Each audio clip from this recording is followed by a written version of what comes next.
Assistive Technology Hot Corner proudly presents Cutting the Cord, January 2022. Please like, subscribe, and share for more great content. You can email the show at athotcorner@gmail.com.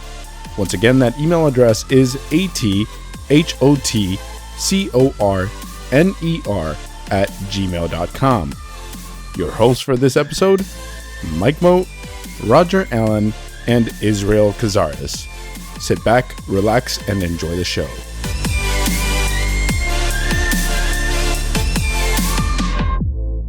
One of the things that we have done a lot of here in the last few years as Americans is cut the cord. We're not really using traditional cable. We're doing a lot of streaming, using a lot of streaming services, using a lot of different streaming devices. So I thought tonight we would do a brief presentation, not necessarily a demonstration, it'd be kind of tough to do, but would like to do a demonstration or presentation, I should say, about some of the more popular, more user-friendly and accessible television devices, the ones that we use to watch TV nowadays. We're going to focus on two main ones tonight, and we'll also mention some streaming services that we've also found to be very accessible.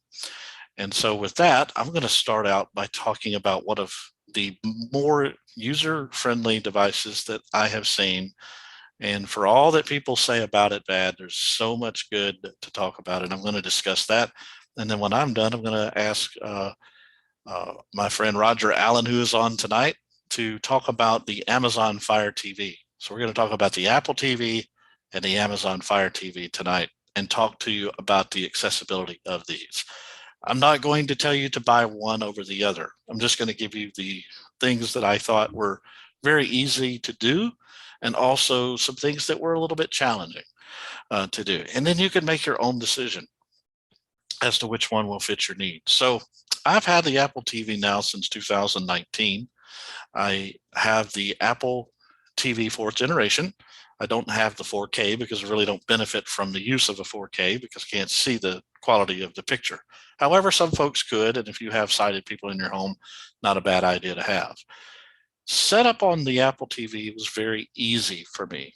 The only real challenge that I encountered was knowing exactly which setting to put my television on so that I could actually hear the Apple TV. You do connect your Apple TV through the traditional port on the back of the TV. You get a cord that comes with it, you connect it to that port, and you are able to hear it. But if you have multiple inputs on your television, sometimes it may be tough to figure out which one is being recognized. So if you actually have an MP3 player, or you have maybe you haven't cut the cord, be aware of that, because that's going to impact how you find the Apple TV audio, and that's very important to a blind person. Setting it up with VoiceOver is very simple. You just basically press the Siri button on your remote and ask Siri to turn on VoiceOver. And from there, your setup of your TV is fairly straightforward. You walk through all the prompts, you connect to your Wi-Fi, you can then download your apps, you can set up all of your settings. One thing I will say about navigating the Apple TV, if you don't have, you should get the 2nd generation remote. The trackpad on the cheaper remote is very sensitive, but the 2nd generation remote that they released about a year and a half ago is probably one of the best additions that I've seen to the Apple TV. It allows you to have a little bit more control. The remote is not as flimsy, and it's just easier to control. It costs you about $59, and it is backward compatible. So in other words, if you have a 4th generation like I did, and you're going to have to purchase the remote separately, it will work with that make and model. And then using the Apple TV is very easy to do. You have the remote has a power button on the top right, and it has what amounts to what feels to me like a little circle that you can press on any side, left, right, up, or down. And as you do, you're navigating through the screen. And VoiceOver tells you everything that you want to hear. It tells you what apps you're on. You can download and go through the process. Is fairly simple. One thing I can tell you is that you will find a little challenging in the beginning is typing on your Apple TV. That is a challenge that all of us face, and that is a learning curve. But I will say that if you have a Braille display, you can actually connect it to it and it'll work very well. And I did that. It was very easy to set up. I will also tell you that the range of the remote is phenomenal. And if you want to use a Bluetooth speaker, that feature is really good in terms of range. A lot of that has to do with the speaker as well, but I have been able to control my Apple TV from my bedroom, even though it's in the living room. And that's a good 30 feet or so, 40 feet or so away. I live in an apartment, so I'm not the biggest apartment you've ever seen, but it's still very nice that you can be in one room listening to your speaker and still be able to watch TV if you're blind. Some folks like to do that, and it's good. It's a good way to do it. A lot of apps work better on TVs. Now, this covers the Amazon Fire just as well as it does the Apple TV. A lot of your apps, for instance, Peacock, YouTube TV, ESPN, they will work better on an Apple TV. They just do. They're designed for that. You can use them on the iPhone, but you're going to find a much better experience on your phone. On your TV, rather, your TV, because they're designed for that. And it's really easy to do. And we'll talk more about the streaming services a little bit more in greater detail in just a bit. Some things you can do with your accessibility that makes the Apple TV better. You can change some settings that allows you to hear more speech, less speech. You can do some things that makes your sound better. There's a lot of stuff that you can do. I personally like setting it up to follow focus so that I know and it reads to me different messages on the screen. The new remote allows you to have some better control. The buttons are set up a little bit differently, which is always nice. You actually have the Siri button on the right-hand side near the top, and you can press and hold it and tell it to open apps, and you don't even have to use VoiceOver to find it. So if you're looking for like Netflix, you can just simply say, open Netflix as you're pressing and holding the Siri button, and the next thing you know, Netflix will pop up. So it's very user-friendly, very accessible. Not a problem with that at all. It is a little more expensive than the Amazon Fire TV, but it's not too much. Apple devices are generally more expensive than the others, so that's nothing new. But everything comes on it, and you can pretty much set it up yourself without a whole lot of sighted assistance, if any. I would say that if you're interested in getting one of these to watch different streaming services, this would be a really good choice. You're able to connect it to your internet via a wire or through the Wi-Fi. And so that's also a really good example. To me, this is one of the most user-friendly devices in that if you understand how to use your iPhone or iPad, you will pick up the Apple TV relatively quickly because it is pretty much based on the same swiping methods. So it's a very quick overview of the Apple TV. I'm going to ask Roger to come up now, and I'm going to ask you to unmute yourself, Roger, in just a moment. And I'm going to ask you to give us a few minutes of a description of your experience with the Amazon Fire TV, because this is another competitive option in the far as the streaming TVs that we use, the smart TVs, I guess you would call it. This is another blind friendly one that works very, very well. And Roger has one, and I'm going to let him tell us a little bit about it. And then after that, we're going to talk just a little bit about the streaming services that we find that are very user friendly. And then we'll open it up for questions. Roger, thanks for joining us. We appreciate Hey, how can I top that, man? You're up. Do it. I am. Are you ready for this? Yes. All right. I have been a Amazon TV user. I have the Amazon Cube. I have had the Amazon Cube since 2017 or 2018. It is you're going to need sighted help to help set this up. At least get it to the point where the voiceover is, because as Mike said with the Apple TV, when you are bringing up your screen, when you first power the Amazon Fire TV up, it is going to have stuff on the screen that you have to have sighted help in order to get you past, in order to turn the voiceover on, which you will use the left and right button on the top row of 3 buttons to actually do that. You will hold those in together. You will set that up and turn on the voiceover with that.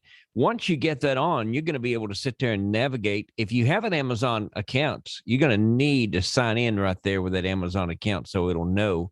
One of the cool things about the Amazon Fire, once you set that first box up, if you add another one, all you've got to do is sign in that next box. It will remember your settings and set your other TVs up the same as the TV that you already have set up, if you want it to do that. Or if you want to create a profile and do completely different stuff with each one of your TVs, you can do that. That is fairly easy. Unlike the Apple TV, if you tend to want to wire your Amazon connection, you have to have the little connector that goes onto the back of the Amazon Cube to do that. In order to wire that, it has an HDMI plug as well.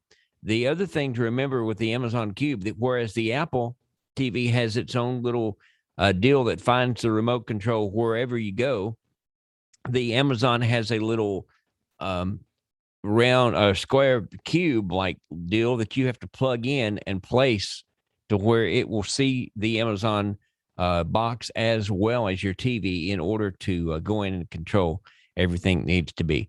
Setting up your remote control, there is settings that you go into the settings part of your TV under remote controls and Bluetooth devices. You can set your TV to where it will automatically turn your TV on and off simply by telling her to do this. You have a little button on your remote control for the Amazon device that you can turn on and be able to control and tell your Amazon TV what to do. Far as once you get this set up, there is a lot of stuff on the screen. There is tons of opportunities for you to watch free stuff from different channels. And all of that is there on the screen for you to see. So if you start scrolling up and down, you're going to find many different menus of many different things that you can do with the Amazon TV. One of the cool things that I do like too is you can go in, set your volumes for your speech. You can set the speed of your speech, how slow or maybe how fast you want that volume to read, as well as if you want your speech volume to be louder than the volume of what you're actually watching, you can do that as well. There's a lot of accessibility features with that.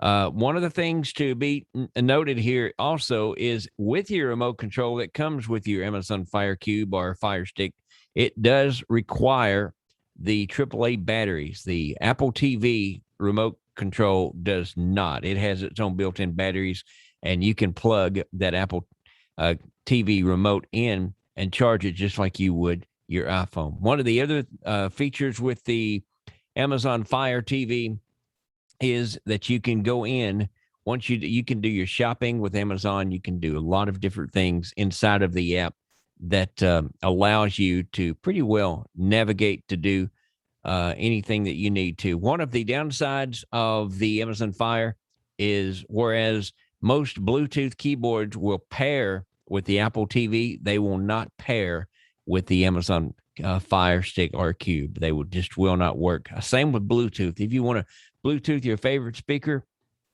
or maybe your Bluetooth headphones or your devices that you listen to, maybe you are like me and you want to put it into your mixing console.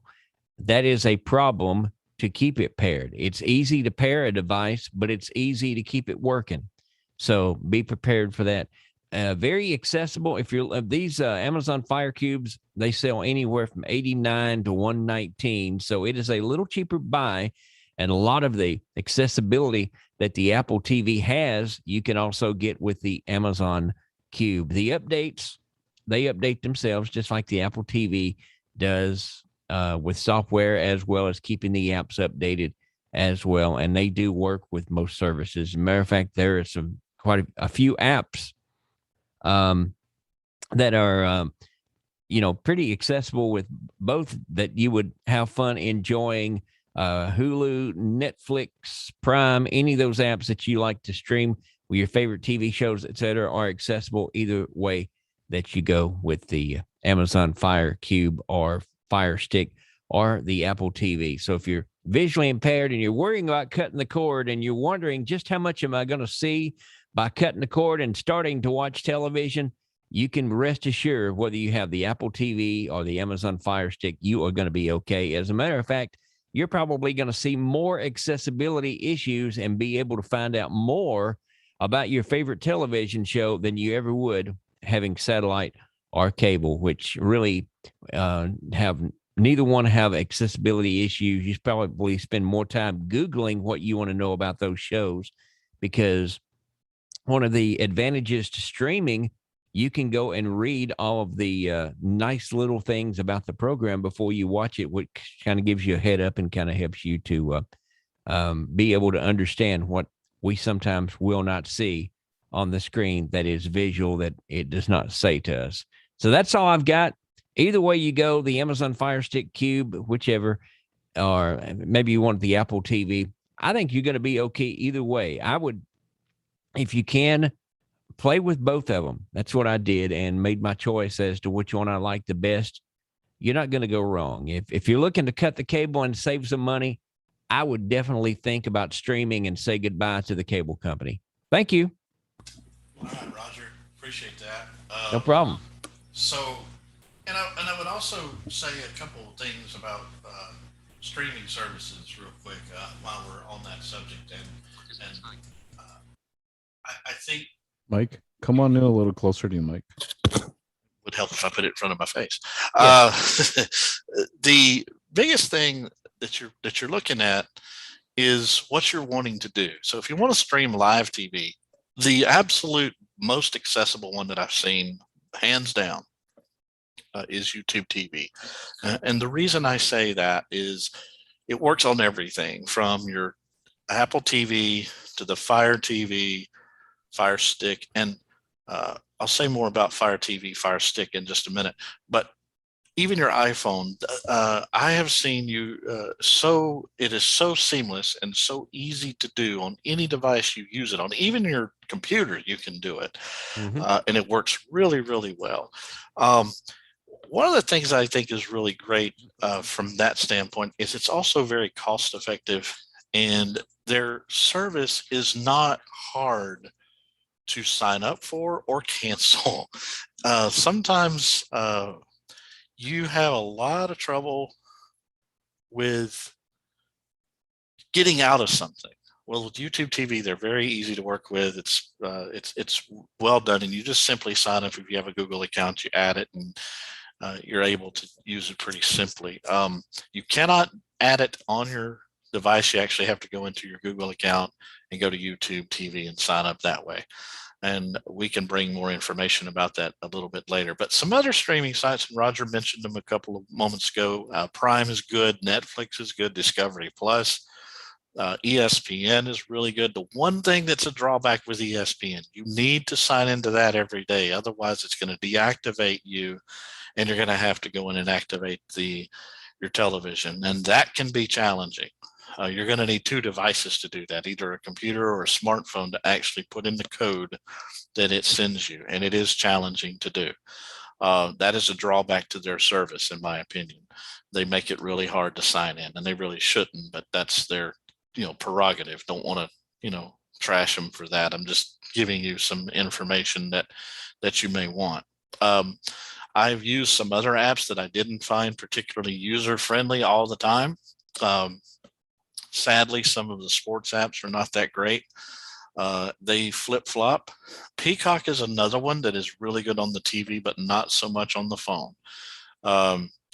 And let me say something about Amazon Fire TV and Fire Stick.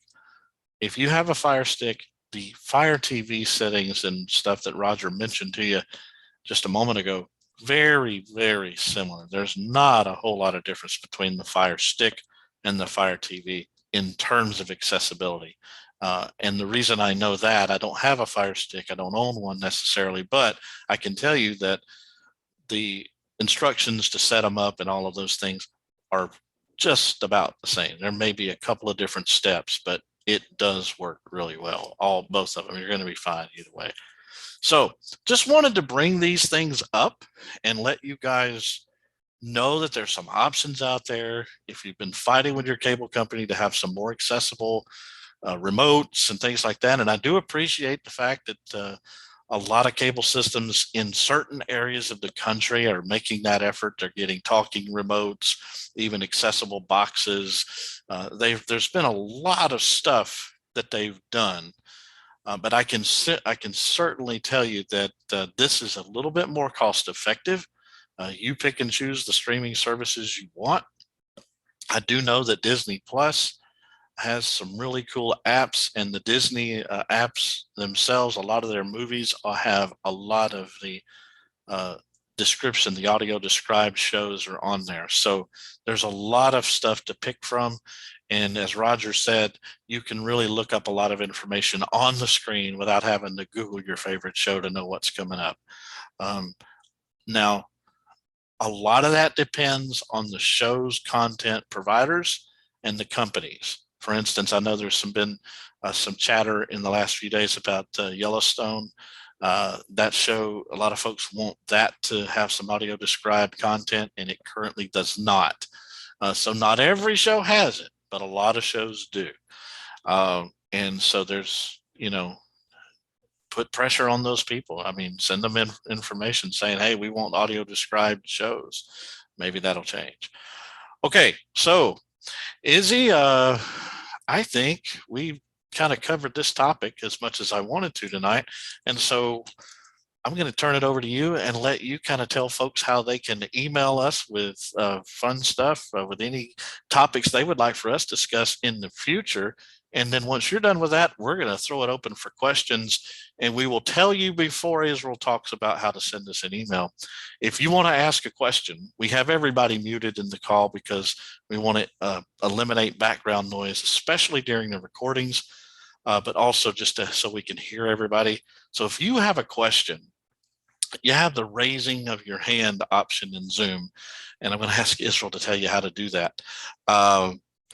But you can do it on your PC and on your phone if you're on the phone. So just raise your hand. We will see that hand, and we will get to you and let you ask your question. We will unmute you and let you participate in our webinar or our meeting tonight. So Israel, tell them how they can do that, and also tell them how they can send an email. Absolutely, everybody. Once again, you can email the show at athotcorner@gmail.com. That's athotcorner@gmail.com. We're also on YouTube. You can look us up at Assistive Technology Hot Corner. We also do, and I'd like to segue into this very quickly, we also do an occasional interview show called Hot Corner Highlights. This is where either Mike or myself will go out into the blind community and interview a blind individual who is having an impact in our community. There's a lot of people doing a lot of very cool things. And if you or you know someone who you think is making a positive impact in the blind community that you would like to see featured on Hot Corner Highlights, feel free to drop us a line, let us know who they are, or tell us about yourself and why you think you should be on the show, and we'd be happy to book you on the podcast. We are doing those in sort of a long form podcast style. I had a friend of mine named Aziza Rodriguez, who is a professional healthcare provider out of Colorado, and she is totally blind. So give that a listen. It was an interesting conversation. It was a good conversation. Mike featured Dan Kelly, of IFB Solutions, who works as an executive there. And they had a very phenomenal conversation about his career and all kinds of different things that are very impactful to the blind community. So if you are interested in that, give that a listen, give that a like, look at the channel, and hope you guys enjoy that. Once again, that email address is athotcorner@gmail.com. And now, if you'd like to raise your hand to participate in this meeting, you can do so on a Windows PC by pressing Alt-Y. Alt-Y will raise your hand, and Alt-Y will also lower your hand. If you're on a Mac, you can press Command-Y, and Command-Y will raise your and lower your hand as well. If you are on an iPhone, you can go to the More, double tap on More, swipe to the right, and there is a raise hand option there as well. And if you are on a phone, on a touch-tone phone, you can press *9, and that also raises and lowers your hand on a touch-tone phone. So those are all your options, and we look forward to fielding some of your questions. Yeah, I'm just perusing that at the moment and seeing if anybody has a question or two. So we want to start, I believe, with Rebecca, who's got a question, and I'm going to ask you to unmute yourself, Rebecca. And when you do that, feel free to go right ahead and ask your question. Thank you for joining us too. Okay, I'm the parent. I have a child here who has a question for you. She's the one that's vision impaired. Okay. Princess. Okay. My question was that, do you have a device that can read classical music? Notes for classical music or something, so it doesn't have to be all printed out or something. Like it can be read to me as I play violin or piano onto it or something, either instrument. So there are a couple of options there, and I'm sorry, I didn't catch your name. What's your name? Princess Eleanor. Princess. Okay. So there are a couple of app options there. I actually knew this, but I totally forgot the product off the top of my head. But if you go to the Dancing Dots website, just Google Dancing Dots, you'll find their suite of products there that might point you in the right direction. Okay. Thank you, Miss. Thank you. Absolutely. You're welcome. That is a really cool site as well. And that's a neat place to look up for music stuff, musicians. I know there's a lot of folks who do Braille or rely on Braille music and stuff like that. So that's a good question. But Dancing Dots, that's a good one. Let's see. Let's see if we got some other questions here. We have a lot of folks here.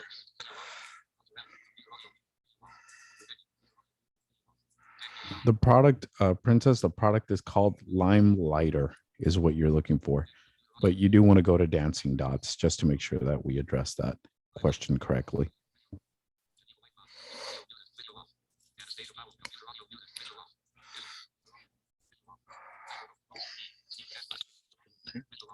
Any questions, guys? Again, can Alt-Y on your PC, Command-Y on your Mac, and also on the smartphone, you can do the More option, and then there is a raise hand. If you'll double tap that, we'll see your hand raised and we'll unmute you.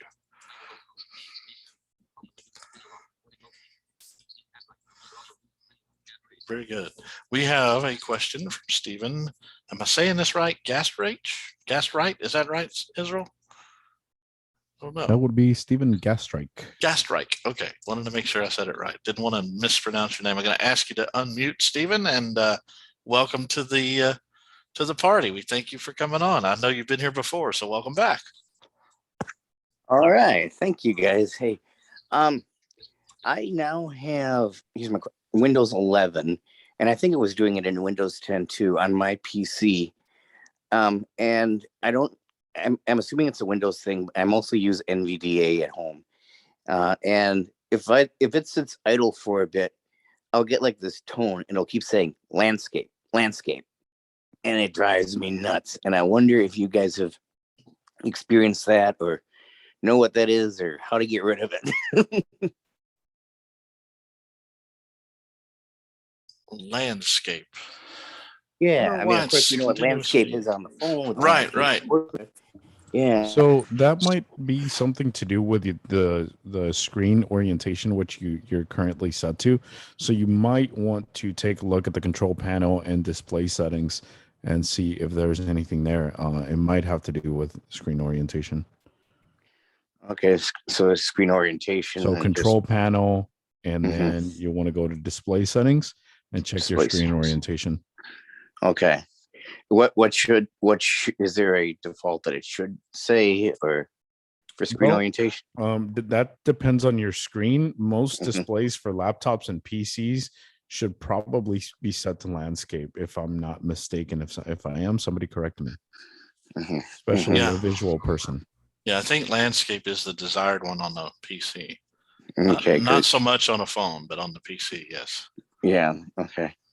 So on the PC, it should be set to maybe it's telling me to set it to landscape. I don't know. It's possible. Okay. Control panel display setting or control panel settings display. Right. Yeah. Okay. I'll try that. Thank you. You can also go through the settings app. I think you could probably do a search there and see if you find display there, if that's Mhm. easier. I think you can do that as well. Israel, correct me if I'm wrong on that. I believe you're right. Yeah. I think so, yeah. And we should also mention, and I'm glad you brought this up about Windows 11, Stephen. We should probably mention too that I know a lot of folks have done their seen that and wondered whether or not they should actually do it, not do it. I will say this: it's not going to hurt you. The idea is it's not a big problem anymore. It works very well. You're not going to see a whole lot of differences with JAWS in that environment. You will see that it works fairly well. There's not a whole lot of difference between 10 and 11. Really, there's not. I think Mhm. one of the things that you will see is you can actually check. You see check boxes a lot. But you can also do some different things with your taskbar that you could not do with Windows 10. That's one nice feature. But as far as the way that it works, Windows 11 works really well. So if you're getting that prompt to do that on your PC, go ahead. You don't have to worry about whether JAWS will work or not, so long as you have either one of the later versions of 2021 or the current version, which is JAWS 2022. And I encourage you, if you have a JAWS license that's an annual, a home annual license, please upgrade to 2022 to take advantage of all the new stuff and the security enhancements and all that stuff. All right, let's see. Thank you for your question, Stephen. We're going to look to see if anyone else has a hand up. And if you'll just bear with. We're unmuted. And I have my hand up. Yeah, I do see your hand up. So go ahead. So I was wondering if this dancing lighter thingy, the limelight thing, would work on my brushable brow display device that I'm working on right now. So I won't have the answer for you, Princess, but you do want to check with Dancing Dots. They might actually be able to provide you. They have a very good customer service support, so it would be a good idea to check with them. Okay, thank you. Absolutely. And that may depend on the Braille display model too. That may, have something to do with that. Okay. But Israel, you've used Windows 11 too. Give me your thoughts. Yeah. What do you think? Yeah. So Windows 11 has been, as Mike mentioned, there is no real functional difference with JAWS. in Windows 11. What you do want to be conscious of is there is, and I asked Mike about this myself actually. When I first updated, it was like I kept on hearing it say checkbox. How do you fix that checkbox? It just said chat checkbox, and it introduced all these checkboxes. So what you want to do is you want to go to the system tray to hide those. If that's what you prefer, you can leave them there. And you can choose to hide them. Just do a Windows B. That'll take you to the system tray. Put your cursor on the notification chevron button. And then what you'll want to do is do an Alt Enter to go into taskbar settings. And that's where you'll be able to hide those icons that it introduces. I know that, and as long as, or maybe there's somebody here on this call that has found a useful way to use widgets with JAWS. I don't find that to be inaccessible, or at least not something that I've really played around with. I don't want to say that it's not accessible, and then it might be. I just haven't really spent too much time playing with the widgets, so I decided to hide those, and that was a way that I found to do it. Yeah, I don't have a use for widgets either. I do think they're going to make those more user-friendly in future versions of JAWS, but at the moment they really don't add anything to my experience. But you guys are free to use them and see what you think. It's not going to hurt. You can always disable them, as Israel said, by going to the notification system area by pressing Windows and the letter B. Now that command works also for Windows 10. Mhm. Also, I would another feature that I like about Windows 11 is depending on however many things you have on your notification system tray. A lot of times we had to actually press the space bar on that button in Windows 10 to expand it so we could see everything. Well, now you don't have to. You can press, I believe it's Insert F11, the JAWS keystroke that pulls up the list, your notification list, and then you'll see all of that system tray. You'll see the system tray, everything that's in it. So if you want to look at your Bluetooth, if you want to look at your internet connection, if you want to look at your sounds, you can simply just press that keystroke to pull up the task tray, and all of that stuff appears to be there. That's a little bit different than what we used to have with JAWS in Windows 10. And I like that feature.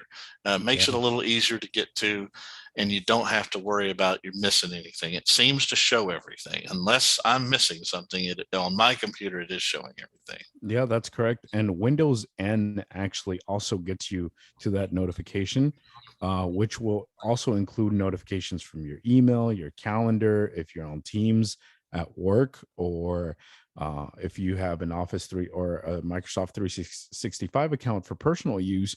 Microsoft is trying to shift to use Teams as your, think of it kind of like iMessage with friends and whatnot. So they are trying to shift Teams to be that more of a chat feature, kind of like Windows Messenger was way back in the day, Skype for Windows way back in the day. And now they're trying to push Teams for both personal and work use. Yeah, they're getting rid of the Skype thing. Teams is going to replace Skype it already has replaced it in the professional sense. And I think Microsoft is trying to nudge Skype out of the way on the local side as well. Yeah. And that's one thing that I can tell you that they're doing. I will also say this with respect to Windows 11.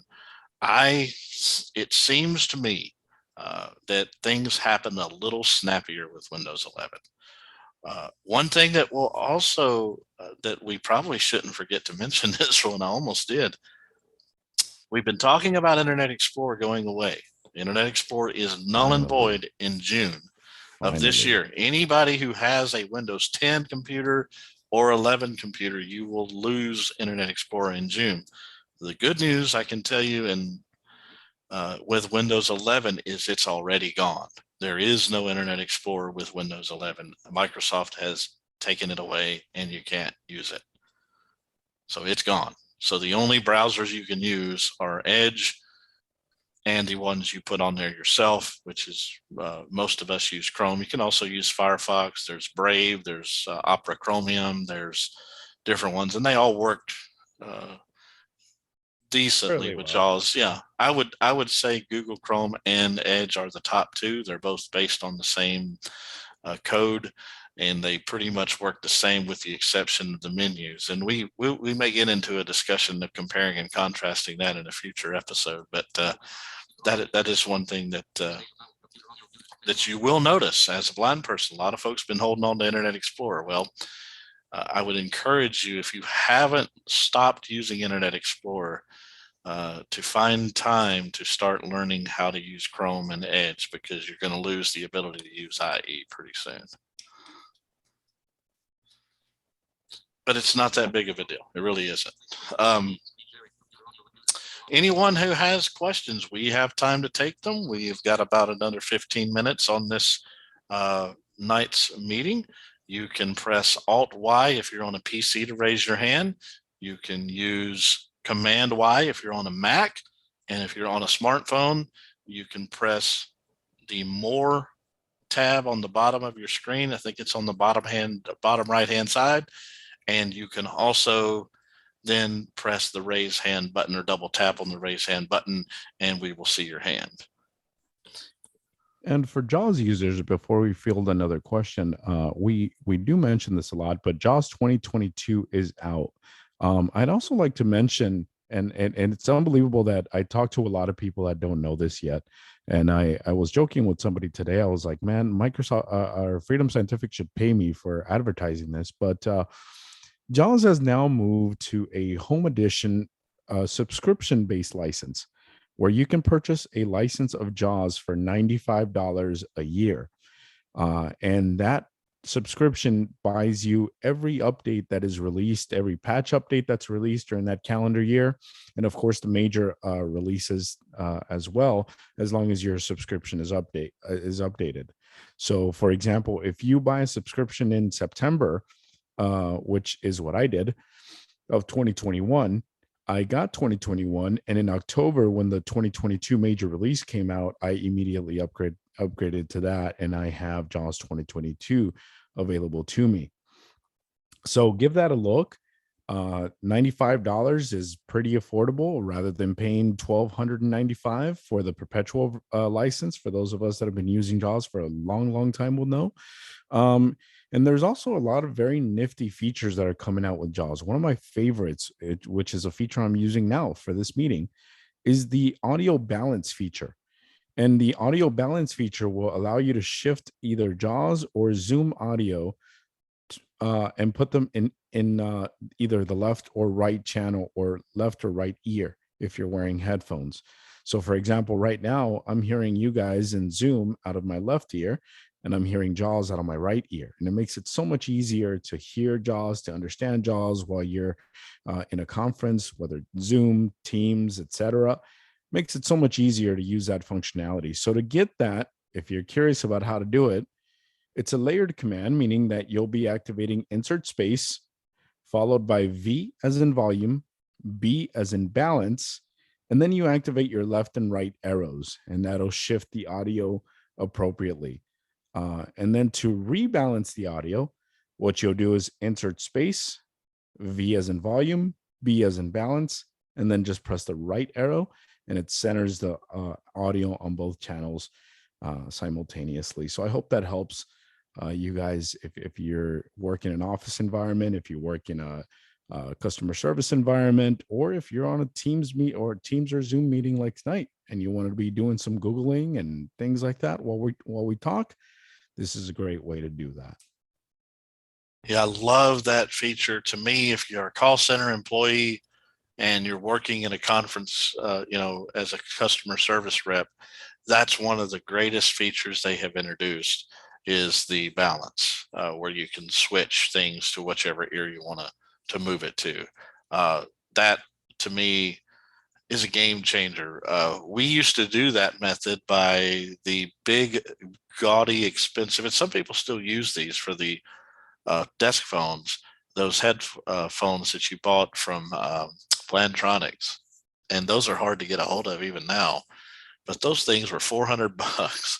And now you could do it in JAWS. And a lot of folks are using soft phone applications, replacing the hard phone, desktop phones that of the past. And when you do that, this allows you to kind of keep that functionality in place and allows you to put things in different ears and really focus more on what you need to hear when it's time to listen to Jaws. And then when it's time to listen to the caller, then you can do it that way as well.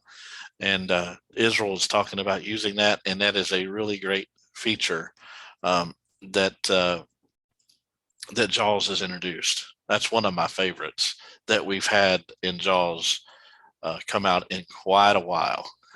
In a very long time, yes. Yes. They've always had good ones. I mean, I've never had any trouble with anything that they've done like that, but I really think it's a cool addition. No question about that. Again, anybody have any questions? You can press Alt-Y on your PC, Command-Y on your Mac, and also if you go under the More options on your smartphone and you press the raise hand, double tap on that if you're using VoiceOver, tap on that if you're not, and we'll see that your hand is raised and we'll be able to listen to you. Another neat feature that was introduced with Jaws, not this version, but the last one, but I think a lot of folks are still kind of getting used to it, and I really like it. And this is one of these that you can use, especially if you're a new person to Jaws and you want to learn how to use certain things you can actually use your voice to control Jaws. This is kind of Jaws' answer to Siri, if you will, or maybe the robots, the AMAZONs, and I'm not saying its name because if I do, it'll start talking. But I really think this is a cool feature as well. So if you go under your Jaws menu, you can activate this feature, and it is simply called, under utilities, you'll find it, it's called the voice assistant. And so basically you key it by saying a phrase, and for Jaws, it's Sharky. So you would say, hey, followed by that, Sharky. It will then give you a sound in your ear, and then you can tell it to do a Jaws command, such as if you're on a web page. Let's say you go to Google Chrome and you want it to open up a list of links and you don't remember the keystroke. Maybe you're new to Jaws and you want to learn how to, and you want to do it, but you don't remember how. So you would simply say, hey, Sharky, open the links list, and it will do it. You can do that for a lot of different things with Sharky. Sharky is the name for Jaws. And if you're using Fusion, you can call, I think you call it Zoomy. I believe that's the name for it. So it's just another way to use Jaws and make it work.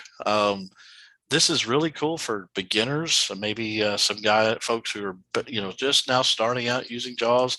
It's something that you can add, and it's for those of us who get lazy from time to time and just want to play around and use our voice instead of using our keystrokes. It does happen. It does. From time to time. From times, it does. Every once in a while, it does.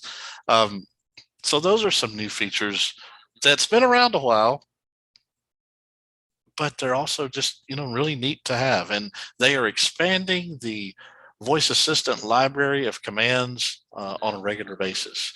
So you'll really enjoy that. So try those out. If you're a new Jaws user and you want to, maybe you're unfamiliar with some of the keystrokes, try some of those when you're browsing the web, or maybe if you want it to open your control panel, maybe you do something like that. Maybe you want it to pull up your settings center for Jaws, anything like that, it will do that. And it does it very, very well. Very well. So those are some neat little things with Jaws. I'm continuously happy that we continue to get some good features like that. I was able to take part in a webinar today about using the new Microsoft Editor, which is different. They call it the Microsoft Editor, but it's basically a combination of all the things you could do before, such as spell check, grammar check. It's a good way to really proofread your document and give it a good once over before you send it off so that somebody else reads it, especially if you are somebody like me who cannot see. maybe you've used a poor choice of words, and it'll give you an option to change that. So the Microsoft Editor is something that JAWS is working with as well. And we'll talk about that in a future episode. But that is a webinar that Freedom Scientific did today, and it's really well done. Really good. I don't know. Did you have a chance to listen to that, Israel? I did not. Very good, though.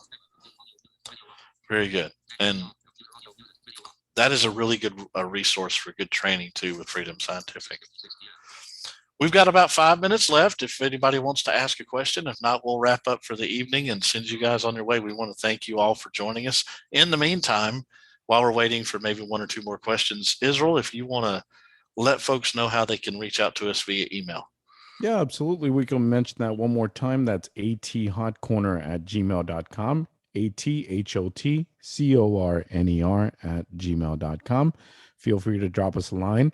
Once again, I'll recap. We do have that Hot Corner Highlights sub channel, if you will, as a part of our Assistive Technology Hot Corner main channel.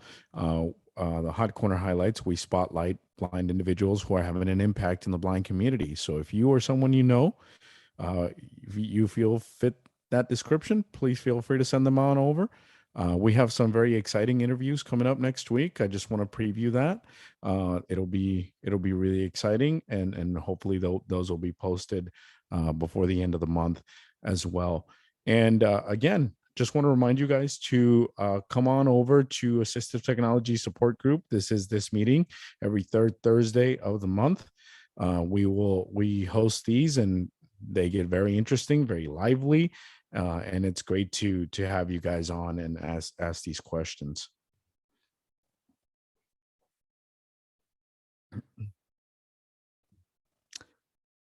It doesn't look like we have. Yeah, we do. other Actually, hands. Oh, we yeah. do. Yeah, So I I'm missed it. actually I'm unmuting somebody now, and all I see is iPhones. I don't know who it is, but Is that me?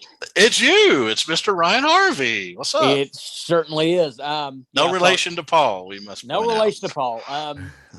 Now this may be more of a tech question for Israel, but you mentioned Israel or Windows 11, and you also mentioned Control Panel. Now I know when Windows 10 came out, it was a nightmare for IT people to work with, because then you had the settings and you had the Control Panel that switched a bunch of stuff that was in the Control Panel, which now is over in the settings, and it was like oversimplistic. A lot of tech people had issues with it.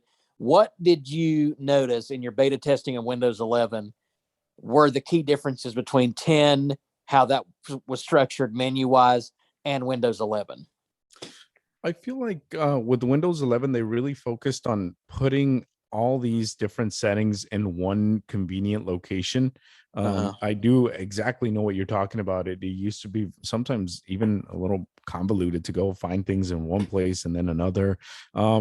They did a very nice job with grouping these into groupings, buttons, sliders, collapsible buttons that you can then expand, split buttons that you can then expand, which is great. Because it's got all your features there.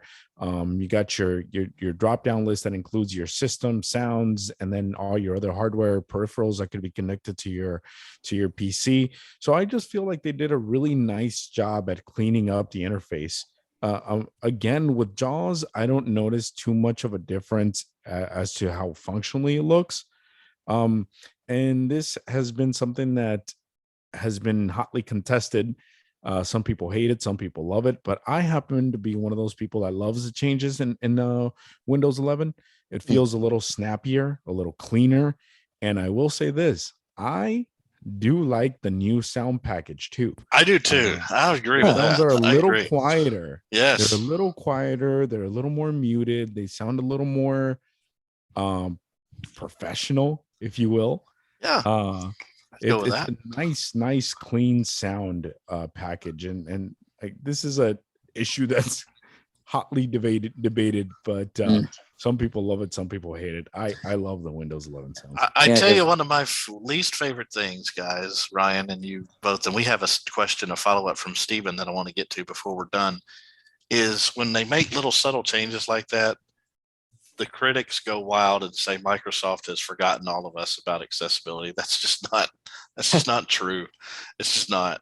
But I do like the sound package. It's not as abrasive as some of the other ones have been in the past. I can remember back when Windows 95 came out, you could assign everything to an event, and all those sounds were loud and annoying. And I knew people that did it, and it was just like, really? Why do you It need was all very that? distracting too. Yeah, Like you had the really. bubbles and the Yeah. pops and the water tank or whatever that was. Yeah. And Little then your click every time you would screensaver do made the sounds. Yeah. And it was just a very loud operating system. Yeah. Ryan, I appreciate your question. I do. Very good. Good to hear from you. Glad you joined us. I need to find Stephen, sorry. Looks like his hand is raised. I'm going to ask to unmute you, Stephen, and you can go ahead when you are unmuted. Go ahead. All right. Hello again. Well, and first off, I'm glad I did find. I'm glad I you guys. I don't know. Me and a couple other folks were hanging out in the wrong room somewhere, but I'm glad I got the right link. Anyway, do you have any idea? I was just thinking, I'd love to get 2022, but I'm one of these people that still has like JAWS 2019. Mhm. Like what an upgrade like that would cost, or even if like they do like They do. installments? They do not do installments. Now, are you thinking about doing this for work or home? Well, it's on a home license. I mean, I'd use it for work, but Okay. Do you work from home? I just started doing it the other day, and it would be occasional. Okay. So here's what I would suggest to you. If you're working from home, and I see a question from Faye, so we'll get to you next, Faye. So be ready. Technically, if you're working from home, you can use a home license as long as you do not connect to a remote desktop situation. The home annual licenses do preclude you from using it in a remote desktop setup. If it were me, I would skip the expense of going, because you're now 3 versions behind. So you're 20, 21, 22. They will charge you, I think, $250 or $300 for each of those, plus your SMA. I think that's right. It's either 200 or 300. I can't remember the prices, but what I would do is buy a home annual license that you renew every year for $95 and be done with it, because it's cheaper and you're going to get everything the same JAWS that you would get with a home perpetual license that we were talking about earlier. So it's a home annual license. Now, do I have to buy? I'd have to get 2022 first and then get the 95? Nope. Home annual means whatever the latest version is. So whatever it is, and that's the beauty of having a home annual license, because you're buying it in January. So you're going to get the 2023 when it comes out later this year without having to pay for it necessarily. Okay. Your renewal structure is a totally different thing than those of us who have the pro licenses. Okay. Now, so like the serial number that I have, that would be no longer needed. It would be totally new, right? It would be a brand new installation. Whole new installation. Yep. Yes. Your serial numbers that are on like a pro or home license are like 6, 7, 8 digits. The ones with, or if you're old like me, it's 4 digits. That tells you how old I am with JAWS. I've been using it for 25 years. So mine's 4 digits. But anyway, with the home annuals, it's got dashes in it. Okay. The serial numbers on the pros and the JAWS, and so there's 3 major licenses with JAWS: JAWS Professional, JAWS Home Use, and JAWS Home Annual. The JAWS Pros and the JAWS Home Use licenses are all perpetual. The JAWS Home Annual is year to year. Okay. Now the problem with let me tell you one thing about the home annual that I just want people to understand. If you let it lapse, you lose JAWS. So you don't just keep using the same version. You just lose it. You just have to, it'll go into 40-minute mode if you do not renew your annual license. Okay. going to move on because we do have another question from Faye. I want to thank you, Stephen, for that. Thanks And a we're lot. going That's to really helpful. ask Faye to unmute. And Faye, when you're unmuted, you can go ahead. Michael and Israel, less of a question and more of a comment. Thank you so much for hosting this. It's been very, very informative, and I appreciate it so much. I myself am not visually impaired, but I am the wife of a blind person, Michael, who also has a 4-digit license for his JAWS because he's been using it for so long. My husband, and then I also have a 14-year-old blind son who is way ahead of me in blindness related IT. He's kind of a techie himself, but just wanted to thank you both for this this opportunity because it's been very informative. Oh, you're so welcome. And that's our goal, to try to make these meetings approachable. We know and understand that there's a lot of technology podcasts out there, and they're great. But we like a conversation forum. We like a friendly conversation forum where instead of us talking at you, we like to engage you and field your questions and learn together. Because ultimately, that's how information is best shared, and we all learn. I will tell you this. There's go ahead, Faye. I'll let you finish. Go ahead. No, I really appreciate that because, as a parent and a spouse, I know what I know and I know what I don't know. The problem comes in when I don't know what I don't know. Well, I will tell you this, from where I sit, I learn a lot on these things about people and what they want to know. It's really important for us as AT professionals to listen to our customers. We do this every day, and I think a lot of times, and I'm guilty of it, and Israel, I'm pretty sure you would probably say the same thing, even though you're perfect and all. I'm guilty of a lot of things. Yes, we won't go into that. I think the 7-year statute has passed on a lot of that. But anyway, I think we both kind of take for granted things that a lot of us know that are in the business. And so a lot of times we have to be, I think, reminded about, and that's not a knock on anybody. It's not a disrespectful thing to say. I just think there's times where we sometimes get ahead of ourselves and forget things that are basic stuff. And so it really helps us all. And there are people on this meeting that know a lot about things I don't. And absolutely, I mean, that's why I brought Israel into this thing, because he knows a lot of stuff I don't. And so, but I love to hear from people, just to hear where they are and what they need and how they use assistive technology, because I think if we know that, we can help people and we can be better at what we do every day. I don't feel like there's ever a day I don't learn something. Oh yeah. I mean, I don't think there's any question about that. It's hard to believe that we get paid to do it sometimes. I've had many of those days where I go to work and I'm like, oh, geez, I get paid to do this. That's pretty cool. Yeah. And this is just the natural extension of that, really. Just try to learn from where people are, try to gauge where everybody's at, and everybody has something to teach. It doesn't matter what skill set you think you have, or if you've been using JAWS for 2 months or 25 years. Everybody has something to teach. I would agree. And everybody has some, if you know something more, there's people on here that I see right now. I'm looking through the list of people who are here, and I can sit here and tell you, there's people on here who know way more about cooking than I do. And I'm learning from them.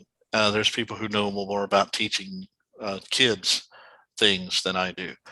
And I've gone to them for guidance, and I appreciate what they do. I appreciate their commitment to doing that. There's a lot of things that I'm learning every day in this business. And like you say, it's great that we do get paid for it, but sometimes it's so much fun. We forget that, hey, we do a lot of this if we just on our time. And Israel and I spend a lot of hours talking about tech stuff every week when we're not working. So, but Oh yeah. before we exit tonight, I'll give one more shot at raising a hand. This is your last chance. Well, I'll go through the list again and see if anybody has a hand up. And if we have one, we'll answer the question. I just want to say a big congratulations to Israel because he is a new dad. His little girl just celebrated 1 month on the with us. I believe it was December the 15th when she was brought into this world. And all is well. Mom and baby are doing great. And I know Israel is thrilled to death. I see the smile, even though I can't see it. I see that smile on that face, Yeah. boy. Yeah. So No, that's awesome. I really appreciate it, Mike. And again, it has been such a tremendous honor to co-host these with you. And yeah, my baby was born December 15th. She's a healthy little girl, growing rapidly, eating everything she possibly can, and sleeping a lot. Needless to say, Sort of like her dad. That's true. Except I sleep on my desk. So, but Rob Bittner has joined this meeting. Rob, we how turn are you? off No, the just playing. recording? Yeah, no, we did not. You get to edit that out. How about that? So yeah, I mean, it's been a complete blessing. I'm so glad that my wife and my baby are doing well. For those of you that are curious, her name is Chloe Ann, one word. And we're just so excited to have her. Yep. She's been a complete blessing. So thanks, Mike. Thanks. I was hoping that we would hear from her tonight and she'd ask she a question. Is asleep. She has not, she didn't want to interview for this show. She don't blame her. she says we don't deserve the ratings she would bring. No, we sure don't. We have another hand raised, and I see Chris is joining us, and I'm going to ask Chris to unmute for us. And when you're unmuted, you can ask your question, Chris.